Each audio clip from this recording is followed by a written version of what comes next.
नमस्ते सम्पूर्ण साथीहरुलाई स्वागत छ हाम्रो युट्युब च्यानल सिमिक वर्ल्डमा। आज चाहिँ हाम्रो दुईजना गेस्ट हुनुहुन्छ। पल्लो छेउबाट फुम अनि बीचमा फियोना अनि सधैँ चाहिँ हामी बाउ छोरा। फुम चाहिँ को हो? फुम पनि मेरो छोरी नै हो नि हैन, फियोना पनि छोरी हो, मेरो भाइको छोरी हानेको छोरी नै हो नि त। अनि आज हामीसँग चाहिँ काँक्रा अनि यो चाहिँ हन्डी पर्कको रस अनि यो चाहिँ कोपीको सब्जी। अब चेस गरौँला हामी। रस हालौँ डक्कसँगले अनि चढाउनु पर्छ अलिकति त है। ल चेस गाइज। तातो तातो रहेछ ल।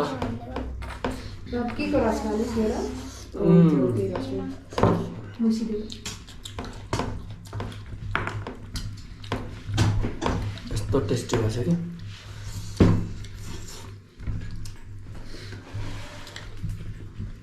यति मान्छे खानुपर्छ है, त्यो लाग्छ फेरि राति भोक लाग्छ।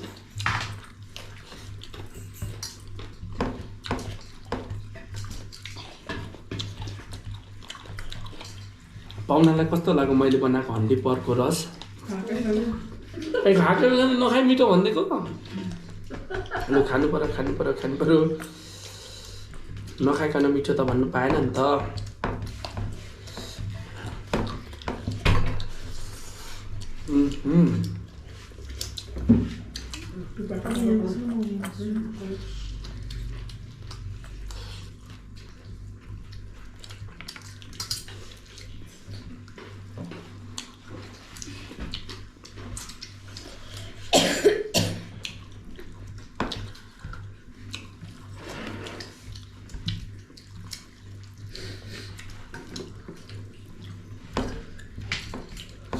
यो माटोको भाँडामा पकाएको चाहिँ लास्टै मिठो हुँदो रहेछ। हन्डीमा पकाएको चाहिँ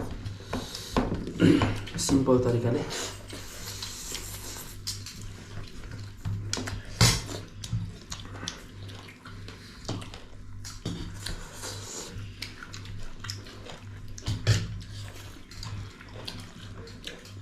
आज काउली फ्लावर काउली के काउली फ्लावर हो यसको लागि।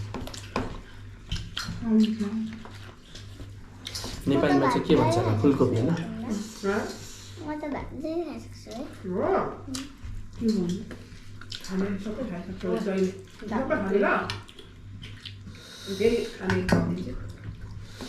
साह्रो मजाले पाकेछ यो सुँगुरको मासु चाहिँ।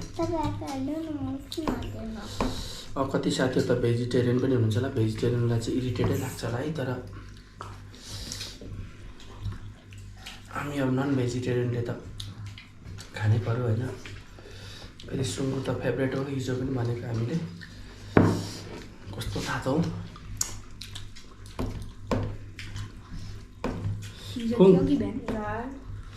अघि बिहान हिजो एउटै रहेछ र। अनि खोइ हन्डी पर्क हालेको छैन रस? कस्तो रहेछ टेस्ट? मिठो छ? त्यतिकै भनेको साँच्ची नै मिठो छ।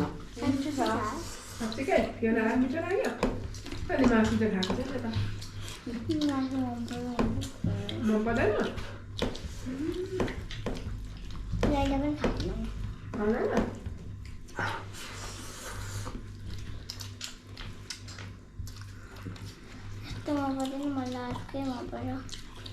कस्तो फ्राई गरेको? काटा हारेको मनपर्छ होला होइन? ल अर्कोचोटि म त्यस्तै बनाइदिन्छु ल। फियोनालाई मनपर्ने खाले।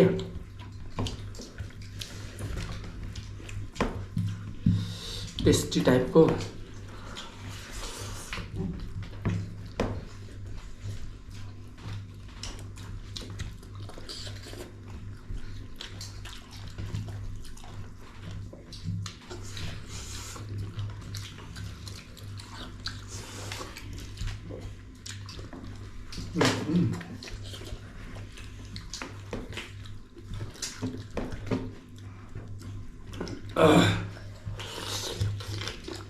रस हाल्नु।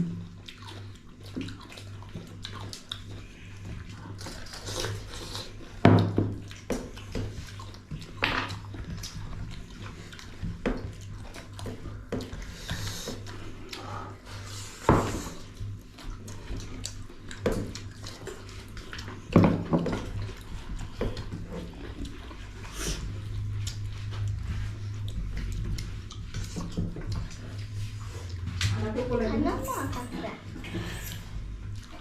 सब्जीको खाने बाबा खाना छ सब्जी पनि छ खाना पनि छ अहिले होइन भाइ खाने मान यो ला तिमीलाई दिन्छु ल थोरै नखाने दिनु नि थोरै यति यो ला नखाने त्यति चाहिँ खाइसक्नु ल जब जस्ती भए पनि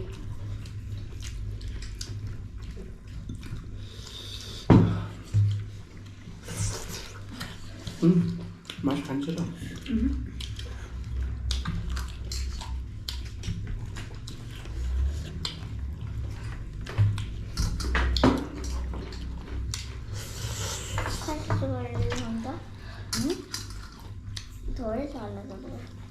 मामा रस अलि हाल्नुपर्छ ल पिउनलाई त रस हाल्नु न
भन्नुहोस्